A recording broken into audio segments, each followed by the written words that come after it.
Ashley, thank you for meeting with me. I am Nikki Lunsford with the Middletown Research Project on Social Services. This is April 10th, 2019, and we're at the Youth Opportunity Center where CASA is enveloped within the grounds of the Youth Opportunity Center. Yes. So this is Ashley, how do we say your name? Soldaat. And she is the director of CASA. And so we're here to find out all we can find out about you, about CASA, where it's been, where it's going, where it started. But let's first start with your life background, your story, what brought you to this position you occupy. All right, so I was actually a student at Ball State University, and I was in one of my classes, and my professor had overheard me talking with another classmate, talking about how I really wanted to get involved with the courts, but I also had a really special interest in working with children as well. So he held me after class that day, and he said he knew about this program called CASA that he thought would be perfect for me and sounded just up my alley, what I was looking for.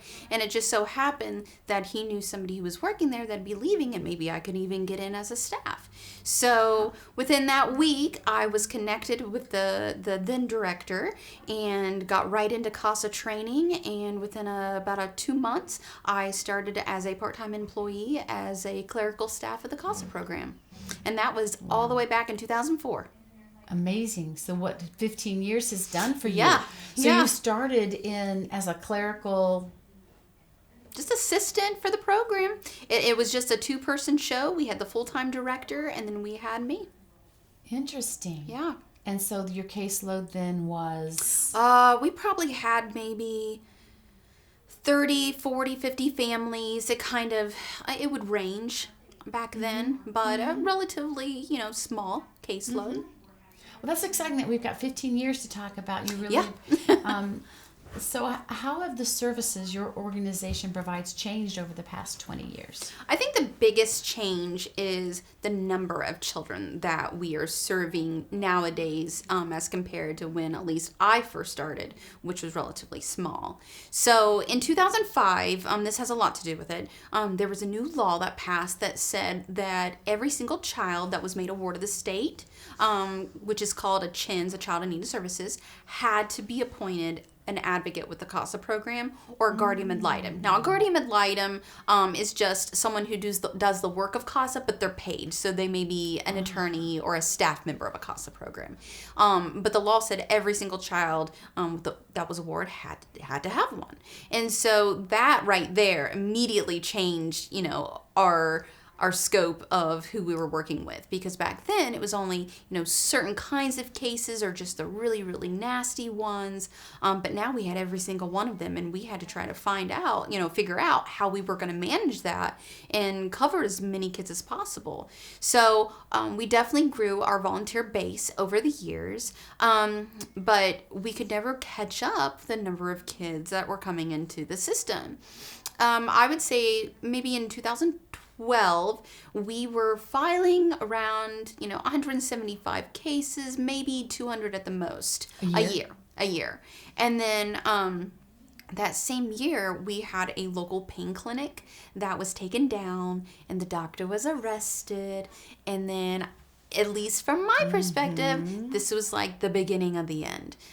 This is when all of a sudden we saw this huge drug epidemic just sweep over the county. So now we're dealing with meth. Meth was the first, really, really... Perfect. I'm sorry. Okay. We should probably get her out. So maybe we'll just figure out another solution.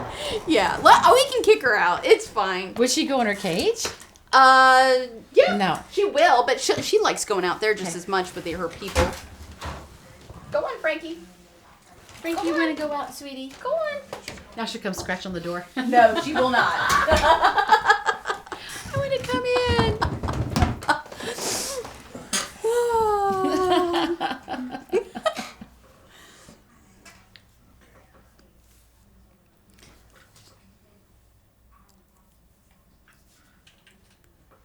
All right, back in business. Okay, good. So in 2012, The pain clinic closed. Yes. And when that happened, we seen this huge influx of this drug epidemic just sweep over the county. And it wasn't just, a certain class. I mean, it was all over the place. And the first major drug that we seen kind of rise was the meth. And I don't know if, people out there remember, but we were one of the leading counties for taking down meth labs. So while like neighboring counties maybe were taking down, 50, 60 a year, we were taking down over 200 in a year. It was a major issue. We got that under control. And then once that was under control, then that's when the opiates started rising. And we seen a huge change in our families coming into the system. And the most common thing associated with drug abuse, parental substance abuse, is neglect. So that's really the biggest number. But then when it comes to meth, it's a very hyper-sexualized drug. And so then we were seeing a lot of sexual abuse and a lot of sex trafficking coming out from that. And so all those things really contributed to this huge explosion of cases. So where we started in 2012, with the, 175, 200 cases, now we're looking at almost 500 new kids coming into the system every year. And that's just piling on top of cases that were never closed. So it's not like we just had 500. It's like 500 plus whatever was still open from the year before.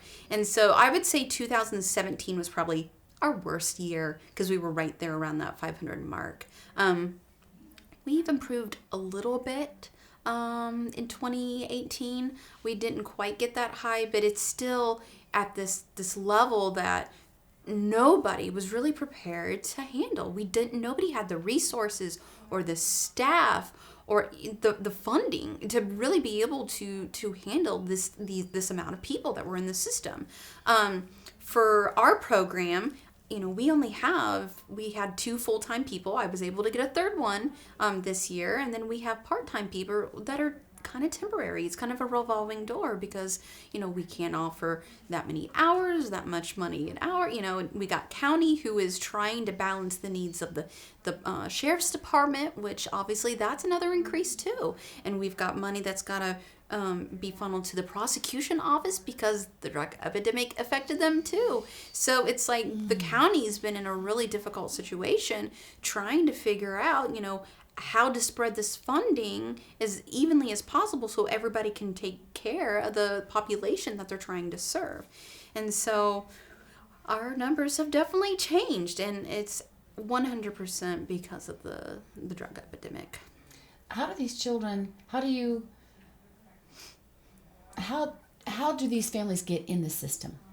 Usually it starts with a report. So whether it's somebody in the community that's seeing something off, a lot of times the schools who see these kids every day, and they can really see the changes or issues with children or the fact that they're not coming in. They make a report to the child abuse report line, and then those calls get made to like the central office in Indianapolis, and then depending on what county the report is being made from, it gets sent to the county, and then they decide, how they're going to handle it. And a lot of the families, unfortunately, we're familiar with, and so we know right away, yeah, we need to get involved or we need to get out there and deal with that. And so once then DCS, gets involved, they do an assessment, and if they meet all the criteria, then they are brought to court, and the kids eventually are, removed if there's safety reasons, and the kids are awarded the state.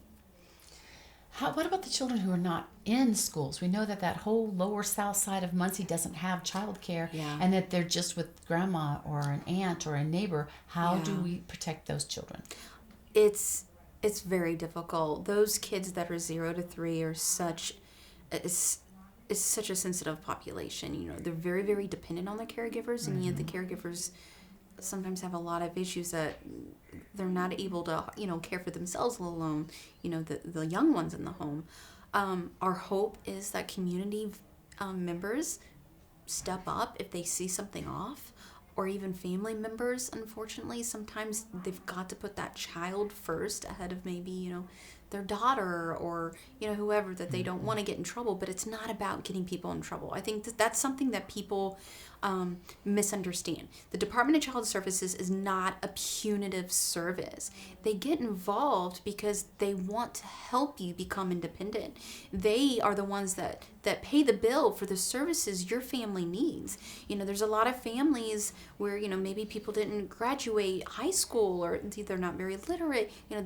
DCS will stand by them and help them, fill all those paperworks out and get the funding they need because they don't want to be involved. They want people and families to be self-sufficient. They don't want to remove kids from the home. They want families to be together.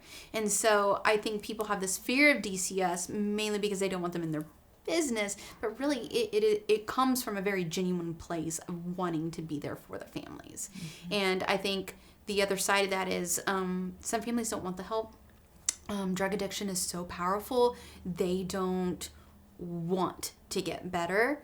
And unfortunately, kids can be a meal ticket. They're the reason you get extra funding, whether it's, food stamps or whatever other government assistance that, they go out there. Because once those kids get removed from their home, they no longer can count those children, so the monies go away. And there's a lot of government assisted housing where it's for families, not for singles. And so if the Department of Child Services has your kid, then now you're not eligible to live in a certain location. And so so it causes a lot of obstacles for families. Mm-hmm. But again, if families just had a very a genuine desire to get better, they can immediately make efforts, and there's no reason why a child would have to be taken out of the home. We can keep kids in the home while they're a ward of the state and just keep a very close eye on them. But parents have to be willing to show a very genuine desire to want to come out on the other side and do what they can and be very open and honest about their situation. If DCS suspects any kind of safety, concerns, they're not going to leave the kid in the home. And it's hard on everyone. It is. And on the community with places to put the children once they're out of the home. Yeah, so that's another side. I mean, we talked about it. It's just kind of hit so many different layers of our community. And so one of those is that we don't necessarily have enough foster homes in the community. Now, one of the things that DCS has to do is they have to look at family members.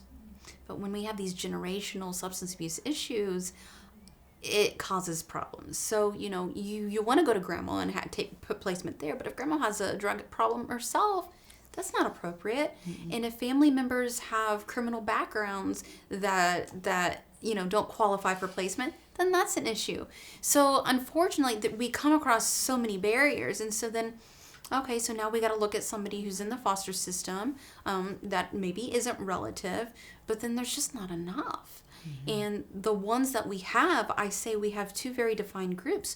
We have the families, the foster families, who are amazing, and they have just something very special about them that can bring these kids into their home, fall in love with them, which is a huge sacrifice, take care of them, be patient, understand their needs, and then when it's time, let them go, which is so hard. And people really dread that, but it's amazing because it's such a powerful thing to give a child, to be able to connect with them at that level. And then we have another kind of group of foster parents that do it for the money. They have many, many kids in their house. The kids really aren't getting that much more attention and care than they were from the home they were taken from. And so it's an issue. So what happens is now we have to start looking outside the county for placements. So not only are we removing kids from their home, now we're removing them from their school, away from their friends, away from everything they've ever known, into completely different communities and surroundings that aren't even familiar to them. And then there's the huge turnover of caseworkers. It's not an easy job. It's a very, very, very difficult job for these Department of Child Services caseworkers to see and deal with the issues that they are. And so, for a long time, there was a lot of turnover. And so, you'd have a kid, they'd have, 8 different caseworkers and 4 different placements and 6 different schools. And that's where we came in. So one of the things that's really important from CASA's perspective is to find an adult that can be a consistent figure throughout this child's life from the beginning to the end. So no matter what home they go to or what school or what community, and no matter how far away, this volunteer will make it there at least every month to be with them. So there's that one consistent thing. Interesting.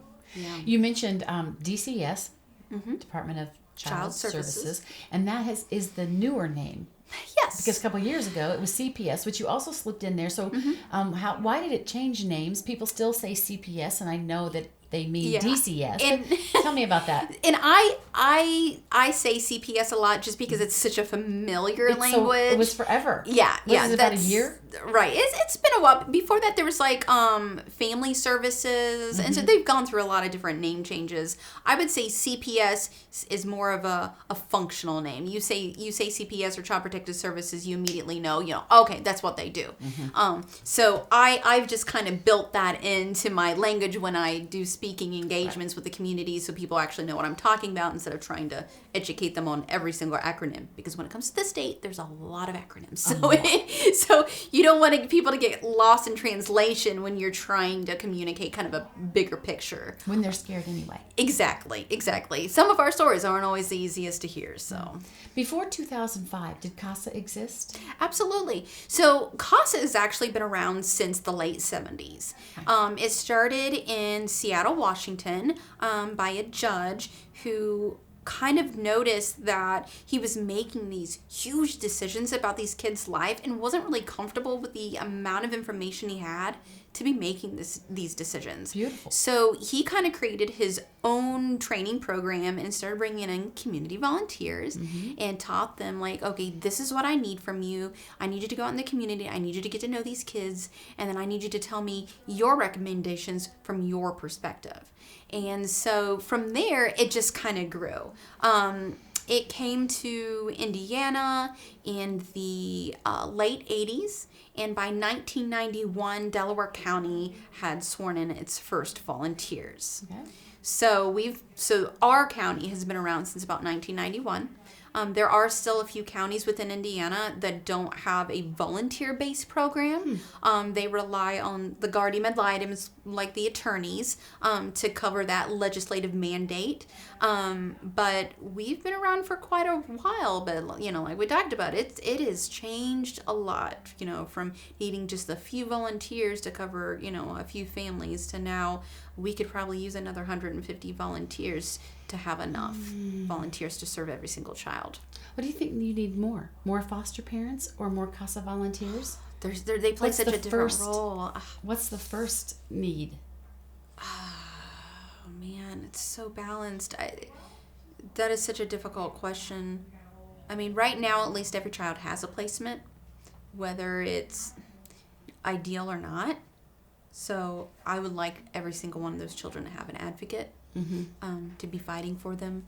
Our volunteers really make sure that these kids don't get lost in the system, and I think ultimately that is so incredibly important, to be able to give this child a voice.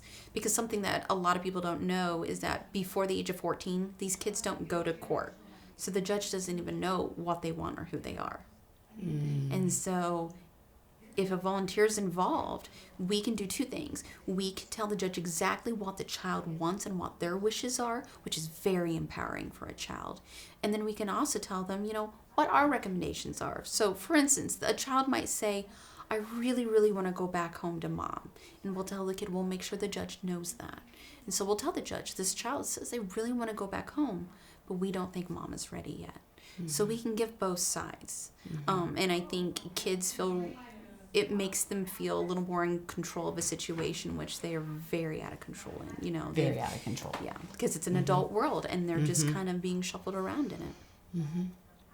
So how has your organization's relationship with your clients changed over that time period?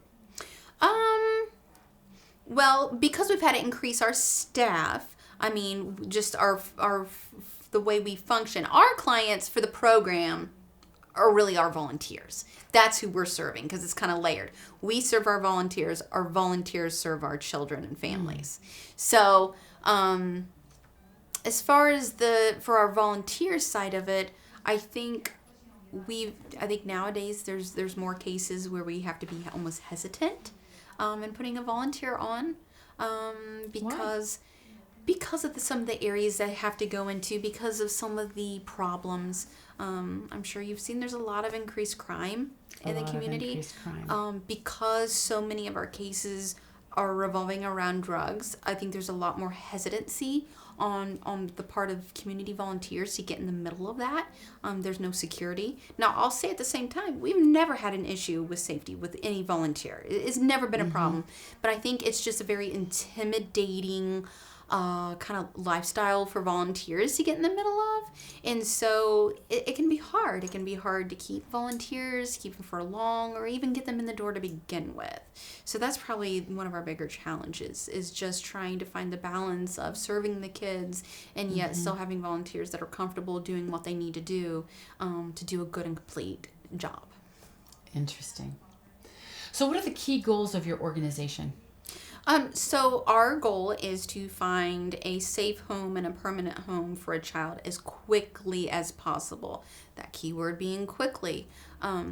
Unfortunately, we do have a lot of cases that are kind of drawn out nowadays, and it depends on how you look at it. I think for DCS, they really are trying to give parents every opportunity because they really want them to succeed and get their kids back, right? So it comes from a very good place. But from our perspective, which is more child focused, these kids are, in the system for years, and their sense of time is very different from an adult. And they're in the system way longer than they need to be, and they're constantly having to question, where's my bed going to be tomorrow? Like, when am I going to be where I'm supposed to be forever? Where am I going to have Christmas this year? Am I going to have to change schools? Do I even bother joining a sport? I don't even know if my foster families will pay for me to do it next year. So there's we don't like that. We don't like that being over a child's head. There's a lot of time frames that are put in place by the law, but then there's also all these loopholes. Back in 2012, which is my marker, we had about 7% of our kids were in the system for 4 more years. And then fast forward to today, and it's more like 17% of our kids have been in the system for 4 more years. So there's been a huge increase in how long kids are just hovering in the system. Is it because the family has recurring problems, or is it because they're bogged down in the court? Why is there an increase in those longevity cases? There is no single answer for anything in this world, first of all. Court scheduling really has been an issue, and we are doing our best. We have amazing court staff and an amazing magistrate, and everybody is doing everything they can. But again, that comes down to funding too. We would love to have another court. We would love to have another magistrate. We don't have the funding for it. But also, reunification has become more difficult because of the magnitude of issues that families are having and parents. So, without having the resources that we really need in this community in order to be able to really work with these families to the level we need to for success, it's just not happening as quickly as possible. For instance, for someone who has a very strong addiction to opiates, which is insane. That is such a powerful addiction. One of the best long-term facilities is at East Chicago.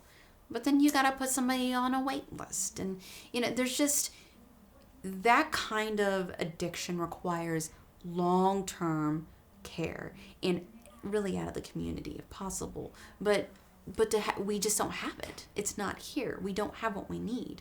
And there's wait lists even for finding someone who is willing to supervise your visit with your child, or wait lists to get into therapy. Or there's not enough people. There's not enough workers. And not enough qualified workers, because then also you need to have people that have the education and experience you need. Because we'll get, we've had some issues where they, some of our facilities and service providers will get people in, but they really don't have the experience. And they're new and they're young, and these families walk all over them. Oh, yes, I could see that. Oh, my. Yeah. So so then is that the challenges that you're trying to address? To get more resources, to get the kids out of the system faster by improving their home life? Yes. We just want a decision to be made. we ideally support the state's timelines. After 15 months, a decision should be made. We're either going to continue working with this family, or we are going to terminate parental rights and let this child move on and be adoptable. And not continue to ask for these extensions and working with them for 3 years, 4 years, 5 years. Enough is enough. So we try to really fight for that permanency as quickly as possible. I mean, that's the key. We try to push for the department to make a decision and for the court to support that and for there to be an end to the case, one way or another. You mentioned another entity. So there's CASA here, there's the court here, there's the family here. And isn't there another person that goes into the home and evaluates whether the court should... An FCI? FCM, is that what yes. you're... Okay, that stands for Family Case Manager. And so there are two different groups within the Department of Child Services. There are assessors, and so those are the workers that go into a home right after a phone call is made, a report, and they determine whether or not the department's actually going to work with the family. And then once they decide, yes, we need to work with this family, we take it to court, we prove, or the parents admit that they need the assistance, and then they are assigned to a permanency worker. And those are the workers that they're with for as long as they're in the system.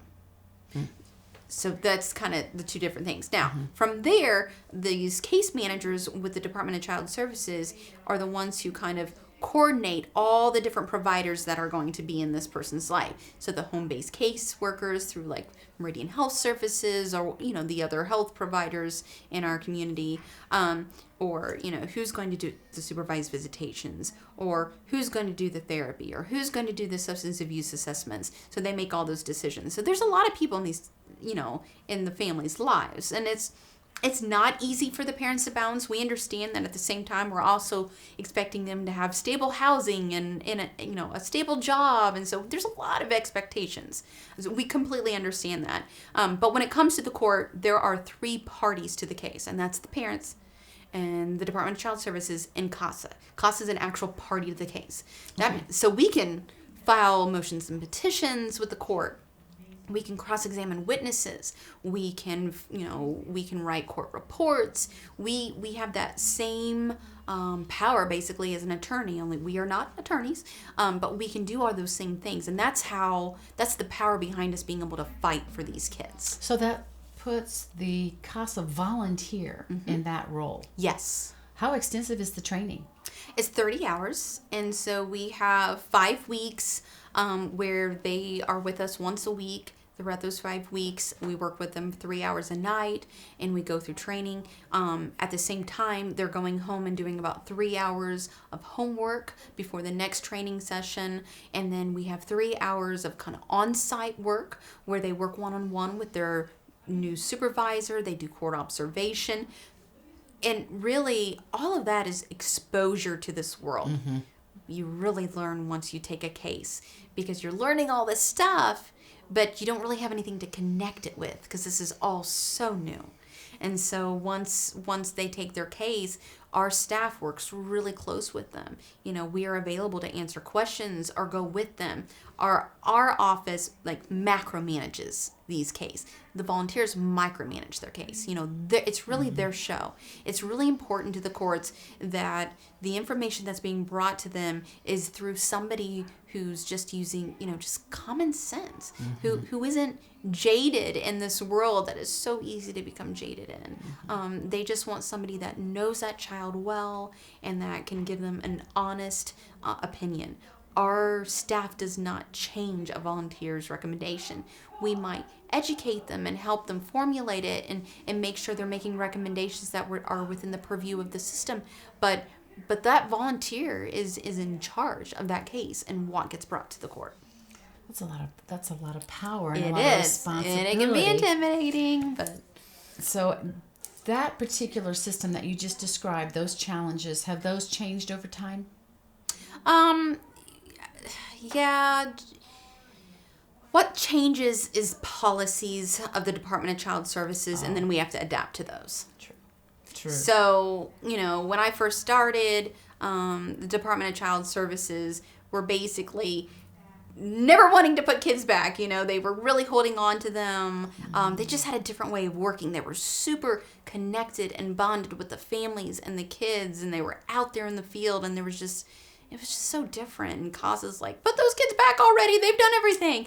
And now it's like, it's just done this 180. And now they're, I don't know if it's because they have so many or what, but the things that the case managers have to do, it's all about checking boxes and all this paperwork. And I feel like there's been this loss of connection with the families and the children. And they're just, and again, in our opinion, the kids are getting put back in the home way before, they should be, to our comfort level.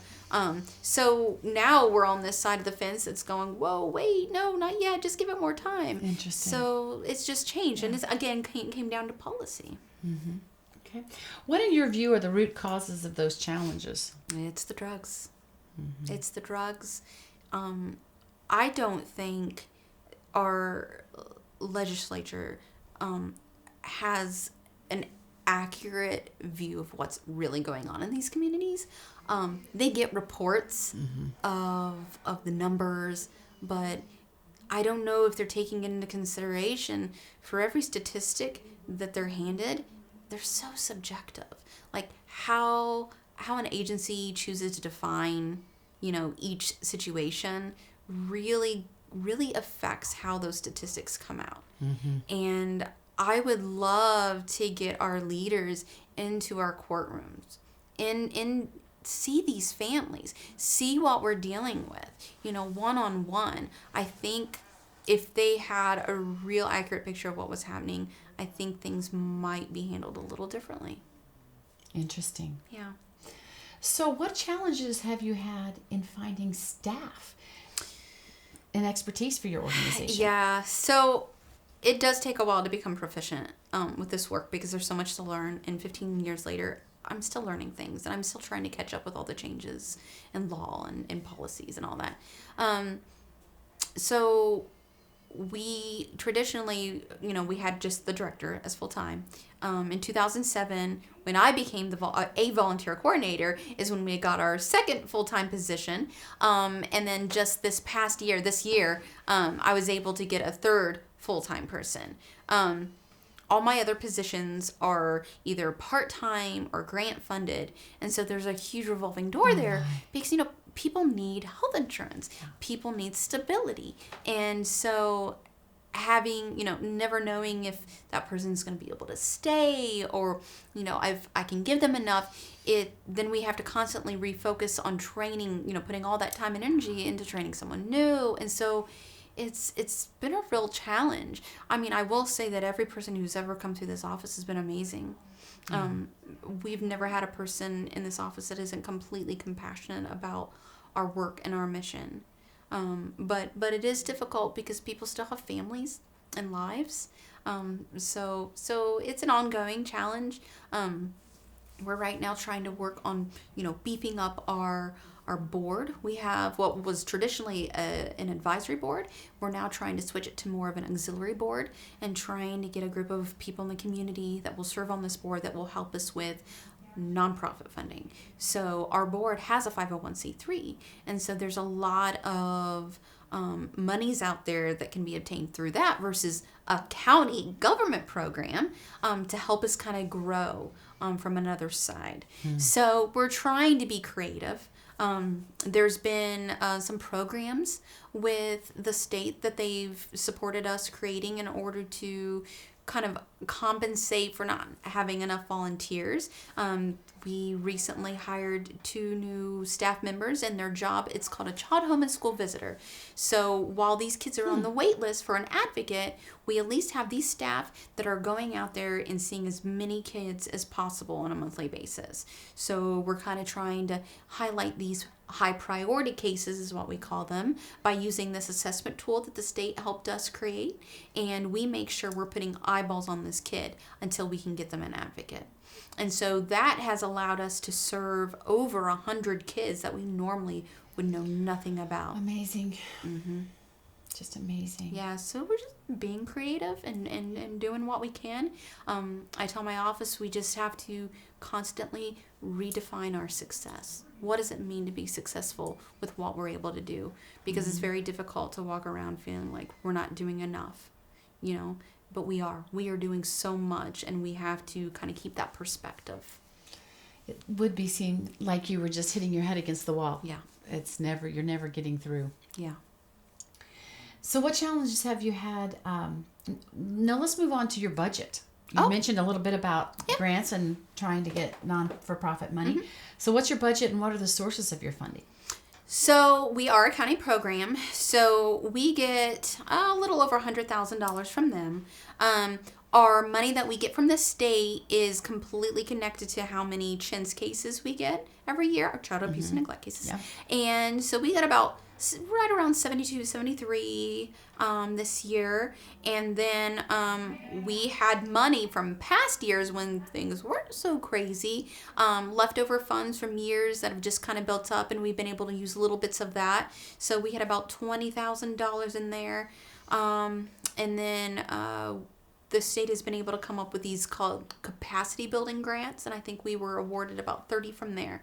So we're operating at about between $200,000 and $230,000 is our budget, and then there's always hope throughout the year that I am successful in finding other grants that might bump that up and give us extra that we didn't maybe necessarily start off the year, relying on. So, I mean, if I had it my way, I'd probably have at least 8 full-time staff in this office.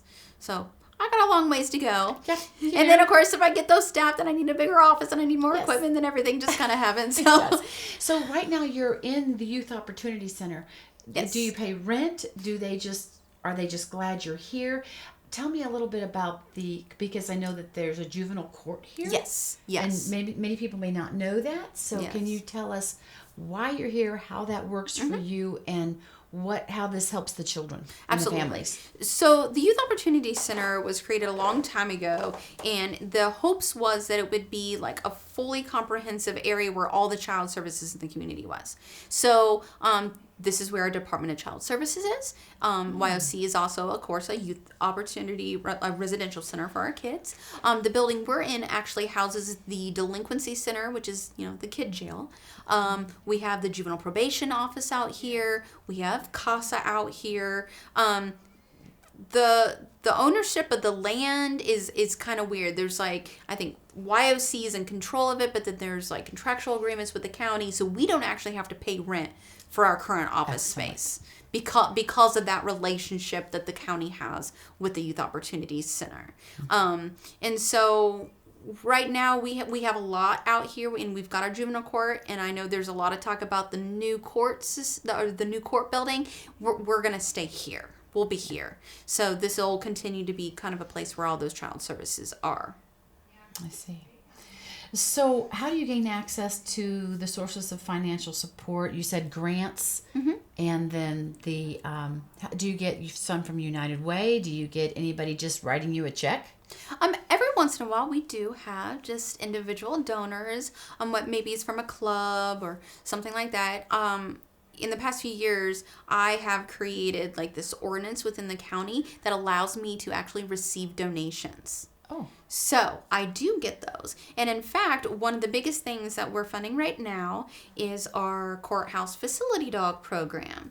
So one of our other kind of creative ways of trying to impact as many kids as we can, since we don't have enough volunteers, is we got involved with this group, the Courthouse Dog Foundation. It's actually out of Seattle. Everything seems to start from Seattle in our world. I don't know. That's just a coincidence.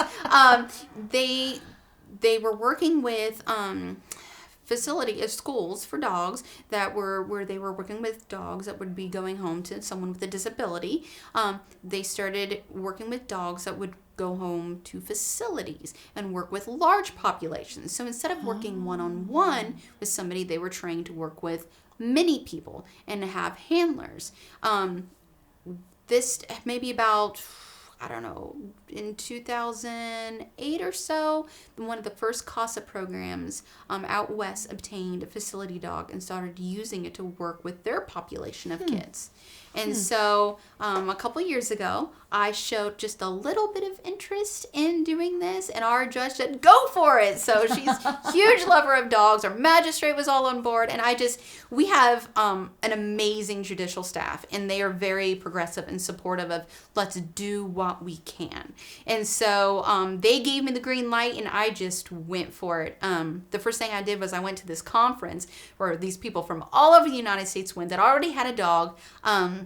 I was able to meet a facility out of St. Louis, which is really not that far away. No. We connected immediately, and they were so excited about working with their first CASA program, which would be me. So what typically is maybe like a 2-3 year wait, I only had to wait like 3-4 months. And I immediately got in. We got Frankie just a few years ago. Awesome. And so Frankie works with all of our kids that are going to juvenile court, so that over 14. She also works with kids that are delinquents. For a lot of our delinquents, it just happened they came into the system that way. Many of them, if you really look at their history and their life, they could have just as easily been brought in as a victim on the other side of it. Right. And yes, they did things that were maybe wrong, but they're still children, and they're scared, and Frankie's made a huge impact on them.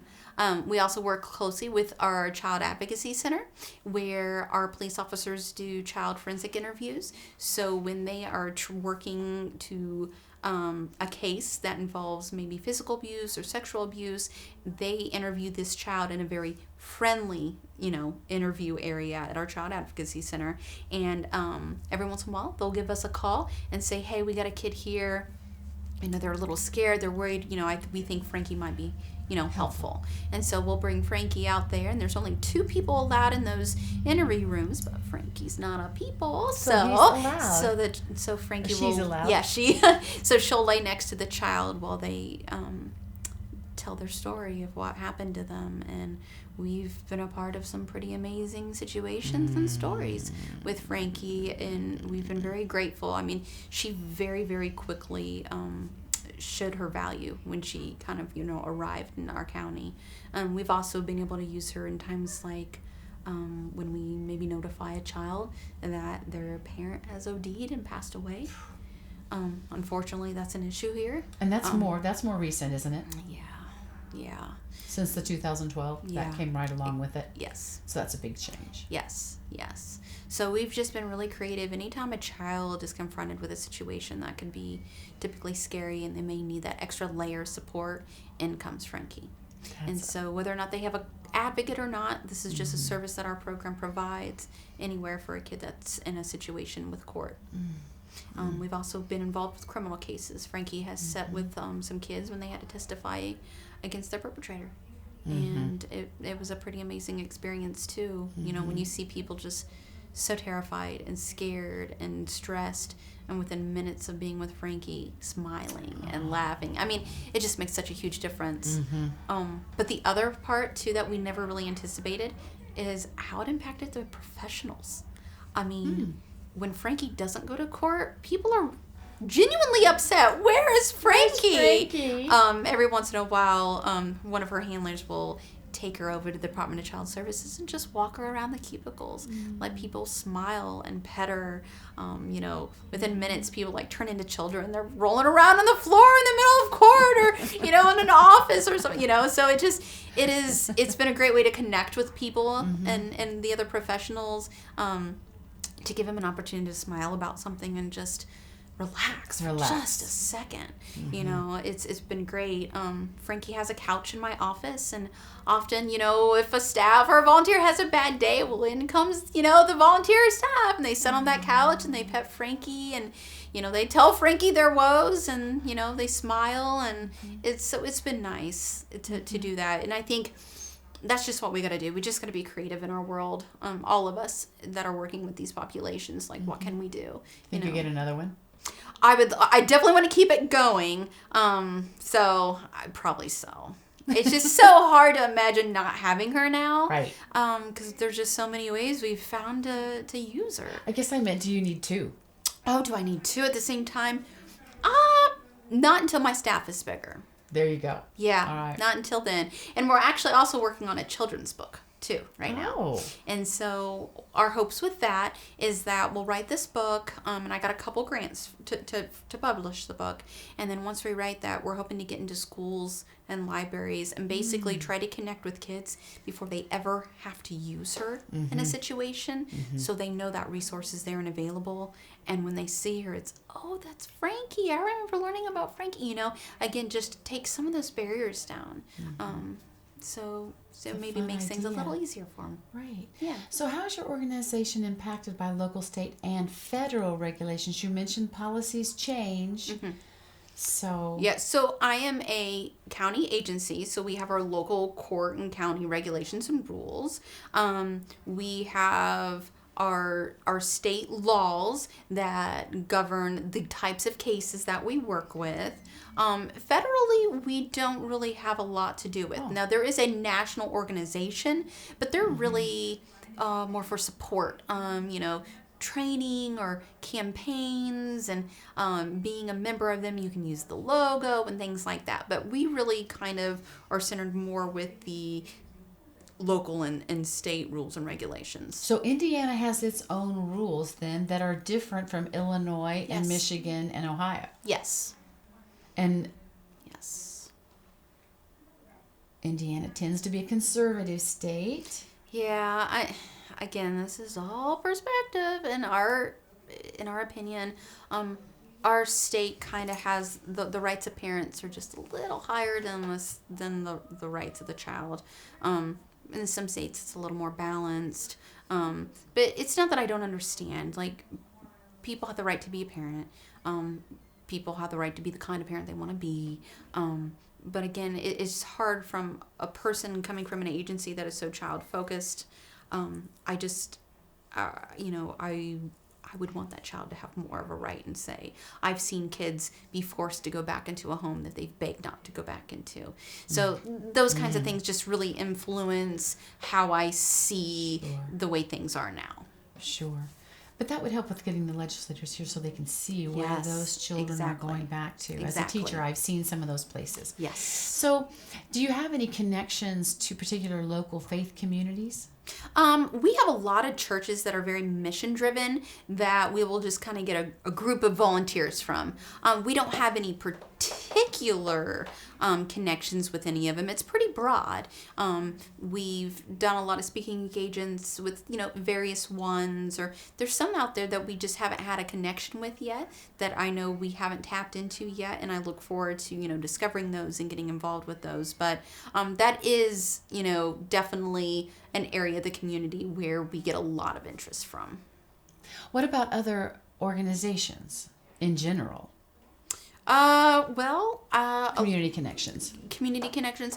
We're getting to know this grant world a little more since we're working on this auxiliary board. So, we never had exposure with, United Way or the Community Foundation or the Ball Brothers Foundation. So that's something that's relatively new to us here just in this past few years, trying to build relationships and trying to build our reputation of, being able to, being an organization where, we're matching up with their priorities and we can do something very unique that a lot of other organizations can't because of our part in these cases because all the families and cases we work with, it's all confidential. It's very, very close and protected, but we're an in.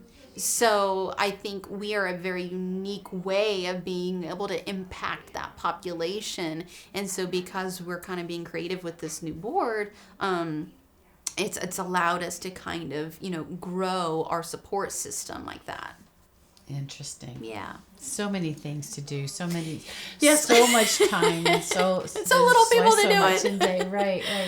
So is there anything, Ashley, that you can think to add that I haven't touched on? We are out there, trying to bring awareness to the program, to our issues. And I know that this isn't for everyone. But what I do encourage is for everybody to know what our current situation is. You can turn your head, but it's not going to change the situation. And it impacts your family. It impacts your children. I just want people to know and find your place. even if it's something little, even if it's donating to one of the organizations that impact these families. Like, I just want people to find their place, because it's going to take all of us getting together, knowing what we're working with, and doing something about it.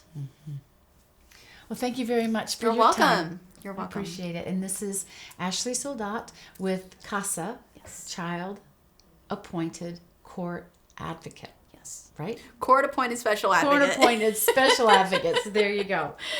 Thank you for your time. You're welcome.